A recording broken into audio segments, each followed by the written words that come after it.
On this episode of the Ask Mike Reinold Show, we talk about how we diagnose AC joint pain, if it's legally acceptable for a personal trainer to be doing instrument-assisted soft tissue mobilization, and any advice we may give a physical therapist that wants to open a performance center in their clinic. The Ask Mike Reinold Show. Helping people feel better, move better, and perform better.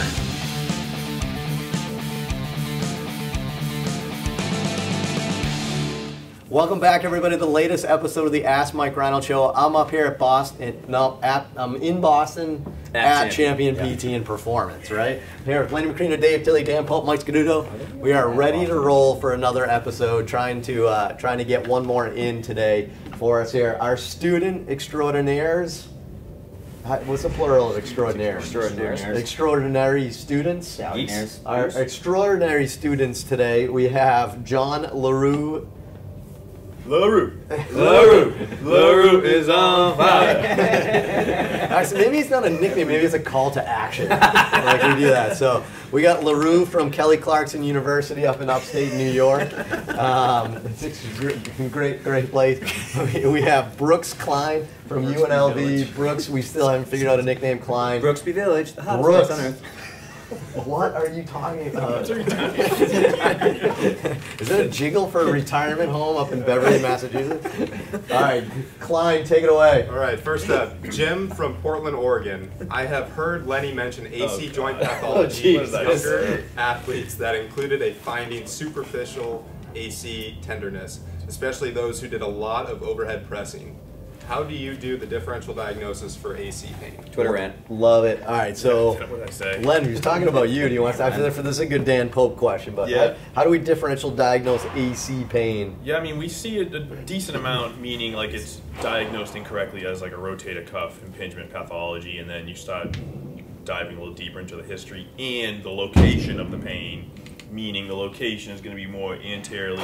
Is there a history of some kind of AC joint sprain or falling onto the shoulder? But to me, it comes down to palpation, it comes down to springing the joint, it comes down to maybe doing like an O'Brien's test where you're trying to rule out labral pathology because it's just vague anterior pain. So they have pain, then that could be an AC joint pathology as well. But to me, it's springing on the joint, it's local palpation to the joint. Do they have an injection that relieved their symptoms, or an injection in the shoulder that didn't relieve their symptoms? And you're like, why did that not relieve their symptoms? So yeah, we see that a lot too. Yeah. Injections or treatments on the shoulder that don't do anything. Right. Dan, what do you do? Because he mentioned specifically overhead press. Yeah. So Yeah. how do you differential diagnose AC? Well, I guess it's two different things, because when you overhead press, you can certainly hurt like a rotator cuff or subacromial impingement type thing. Usually for AC joint, end range horizontal adduction, which is also a test for the cuff, so that's a little tough.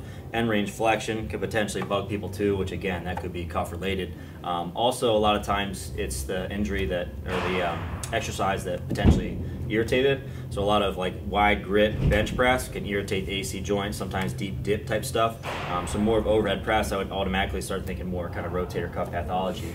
The other thing is location. I'll just put my finger right on the AC joint and say, is this kind of the area that hurts? And I'll take them horizontal adduction, I'll take them overhead, and we'll feel right in that spot, you know. And a lot of times we'll say, no, it's not here, it's right down a little bit lower. And I think that's more indicative of a cuff pathology, although obviously the burst and all that stuff is right underneath the acromion. Yeah, the other thing I've noticed a little bit with AC joint pathology is a lot of times it'll radiate a little bit more up into the neck area, whereas it seems like if you're dealing more with the rotator cuff impingement syndromes, it's a little bit more down the front of the bicep, down the front or the side of the shoulder. But I would that's agree a little with bit more that. anecdotal. Yeah, I mean, baseball players have a decent amount of issues with this at times, but I agree with that. I think it's that anterior slip of the upper trap that attaches to like the distal clavicle by the AC joint. I think really like there's this referral kind of pain up there from that. I see that, but I mean, heck, I was going to simplify this more. Maybe I'm oversimplifying this. AC joint pain hurts on the AC joint. Location, yeah. I mean, that's like Dan. I mean, I don't know. I mean, other things don't. I don't know. I actually think it's actually like fairly simple. pretty to location. localized versus this vague. Yeah, vague or anterior. I mean, it's like AC joint pain seems to be very local. So start with that, but I think good other responses. So awesome, LaRue, you on fire, buddy? Let's do it. Ryan from Iowa. I've had coaches at local gyms using gua sha tools on members to help treat injuries and promote recovery leading to bruising. Any recommendation on communication or other issues with scope of practice? All right, so probably personal trainers or strength coaches using instrument-assisted soft tissue mobilization. But it's interesting. I wonder if gua sha can pass through this as something different, because probably can't do gua sha either. But legality, right? Does anybody? I don't want to overstep my my legality boundaries here, but I'm pretty sure personal trainers and strength coaches cannot do soft tissue therapy, including instrument-assisted and gua sha. Am I wrong? I think so. Unless you're a manual therapist. Right, okay. So if they're doing it, it's probably inappropriate. They're probably not only stepping on toes of other professionals around them, they're definitely going beyond the scope of their practice, right? They're trying to actually make somebody feel better, right? Without a proper background for that. So it sounds like it's pretty inappropriate, right? So I don't know, what would you do if you observe that? You're a personal trainer at a gym and somebody else is doing it. What would you do? Tell your boss? What do you do? I feel like I would very professionally have a discussion with them. Like, that's an easy way to offend somebody. You would personally? So you're a peer? If they're someone I work with, I would say so. But if it's just like I observe it while I'm working out, I probably wouldn't go out of my way. I'd probably raise concern to their supervisor. But if it was someone I knew, like one of our coaches or somebody who's a friend of ours, like, hey, just letting you know, I don't know if this is... Probably. But they're going to definitely probably get defensive, so you have to very tactfully When did you approach learn that. it? Do you think we could be doing something like that? If I was a personal trainer talking to another personal trainer, is this something we should be doing, we could be doing? I don't know the law, but can we do this? I'd like to hear the opinion and maybe try to chime in with. Because they need to know the contraindications, the certain like medical pathologies that affect that kind of response. Yeah, where not to do. I mean, there's just so many reasons not to do it. But it may just be the that they risk don't of what they're understand. doing. If they do something and somebody gets an infection or something happens, they have some kind of blood disorder, the legality, that's a big risk that they're taking. You may want to educate them that they're taking a risk that they don't know about. Maybe I'm being naive, and I'm going to go out on a limb here and just say that perhaps they're just uneducated, right? And it's not like they're like trying to like break the law or anything like that. It's not like they're doing it in private and hiding in a back room and rubbing a spoon against somebody, right? Like maybe they're I don't know. Yeah. Should we ask if they're from Chinese descent though, and the gua sha is a normal thing that they? Yeah. See, because the gua sha is the other question. Because so if they're really doing gua sha, that means they're trying to heal their body through bloodletting, right? Which is a little bit different here. So I'm going to say we'll keep the discussion in soft tissue work. So, but anyway, so no, it's outside your scope of practice. You probably shouldn't do it. Phone a friend. Well, no, you should not do it. I shouldn't say you probably should. You should not do it, and you, as the person noticing this, you should probably say something. Say something to your superior. It's not in the best interest of your client, or that person, or the gym, or it's not anybody's best interest, right? So, like, I just wish as a profession that we all understood that and said it's much better. You're going to get much more success in life by referring that out to somebody instead of trying to tackle that yourself. So awesome. So all right, one more, right? Yeah, Brooks. last one. Brooks Klein.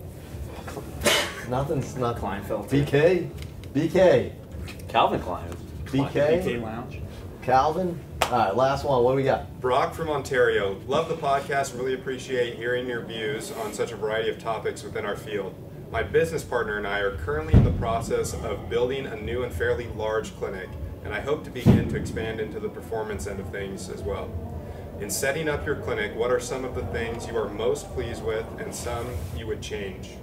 All right, awesome. All right, so PT clinic that wants to add performance. What's some advice? You want to start with that, Len, and then I don't know. We'll see. Yeah, I think we've evolved the past 3.5 years that we've been open. I think the biggest thing that I could say is just don't overdo it. Start small. Get your basics in. You don't have any clients, so you don't know what the interest is going to be. Get the basic amount of equipment that you can get and grow with that, and then figure out where you need to go from there. You do not want to have a huge bill. We did not, you don't want to have huge loans. You don't want to owe the bank all this money. You don't want to have investors that have high expectations of you. So start low and then get your name out there, because you're giving them a good product and you're giving them good customer service. That's the biggest thing I would my advice would be is customer service. So I guess I would say a couple of things here, because I think, and I'm basing this off how I think I'm seeing people failing at this in the market, right? So a lot of physical therapists want to add performance. That's a big thing, right? So I'd say the number one thing why a lot of them fail in my mind, I can't think of many that are, I know there's many out there that are successful, but like the majority of people I hear, they just never get to that critical level. They never pop like they think they're going to. I think the first mistake people make all the time is that they try to add fitness to their physical therapy clinic. And trust me, nobody wants to work out in an office building on the 4th floor with drop ceilings, with a curtain around the table behind you. Nobody wants to work out in that environment. So you might get some of your patients trickling into this weird like transitional kind of program, but nobody's gonna like join your gym and do like a performance program like on a carpet like on the 4th floor, right? Like I don't see that's happening. So one of the biggest things we did is we built a gym and added PT to it. I think that's a big thing. We're in an industrial park in a huge warehouse. I don't even know how tall our ceilings are. What are those, like 30 feet? 350. So our ceilings, let me put it this way. I'm looking at the ceiling outside the gym right now. So you can see my plane. I mean, we built a gym, right, and added PT to it. So it's a completely different vibe. So I'd say that's number one. And then the same thing, just because you're a physical therapist doesn't mean you're gonna build a good performance program.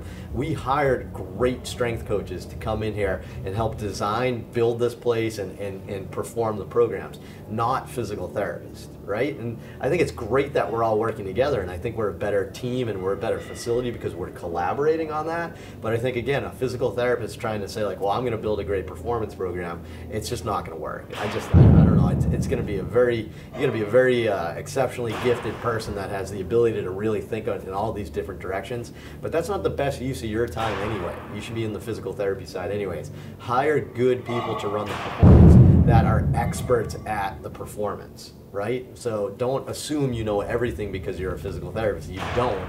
And there's better people out there in the strength and conditioning world that you could bring in to be part of your team, and I think they do a much better job. So I'd say that would be my 2 biggest tips of advice. And I think if you don't do that, I think your chances of success are going to go down. I don't think it's going to be as good. So everybody's trying to do that, but I think that's why I'm seeing a lot of people struggle getting people in the doors because of those 2 reasons. So. I don't know, you guys, before we finish, I mean, you guys worked in other environments. Anything else like that you've noticed that we do different here that maybe makes Champion work? I would just say that people tend to be at Champion very open to working with each other and handing off when they think that they're not suited for that department. You know, on a weekly basis, we'll get to a point in a program of rehab where I'm like, well, I wonder if like the strength coaches are better to take over here, like for an advanced ACL or something like that, or just like with like some of like the low back pain patients post-fracture getting into like power and agility work. I'm like, oh, like what do you think? And you know, Kiefer was showing me a bunch of med ball stuff. I'm like, that would probably fit better. So we'll do that. But he taught me that. I didn't know that before. Yeah. So right. Just being a little humble. Collaborate, build a good team. I would say at the very least, because I've been to a lot of clinics that call themselves sports medicine clinics, and they'll have like a 6-pound dumbbell is the heaviest thing that they have. Right. So at the very least, maybe a barbell with a couple weights that are above 6, and then just learn some real basic strength. 10-pound plates only. Right. I feel like it's not sports medicine whatsoever. But still, if they do that, that's not going to turn into a thriving performance, Brad. Now you have the token barbell starter kit from Perform Better, right? That has, I don't know, how much weight's on there? I forget how it is. It's like 135 pounds or something like that, like total like of plates or something like that. Like you have the starter kit. Like I don't know. It's just I would much rather see you team up with a good performance place. Now, if you're building this mecca place, that's awesome. Just make it a performance center that has PT, not a PT place that has performance. So, awesome. On that note, let's end it. We'll appreciate it, or we do appreciate it. Thanks so much, guys. We had some struggles with, or I had some struggles talking today. Still having struggles talking today. But thanks so much. Head to MikeReinold.com, click on the podcast link. There's a nice form you can fill out to ask us questions, ask us anything you want. Sports PT, performance, business, Dan's social life, anything you guys want to talk about, we will answer it, especially the Dan stuff. But head over there, go to iTunes, rate, review, subscribe, Spotify, everything. We can do.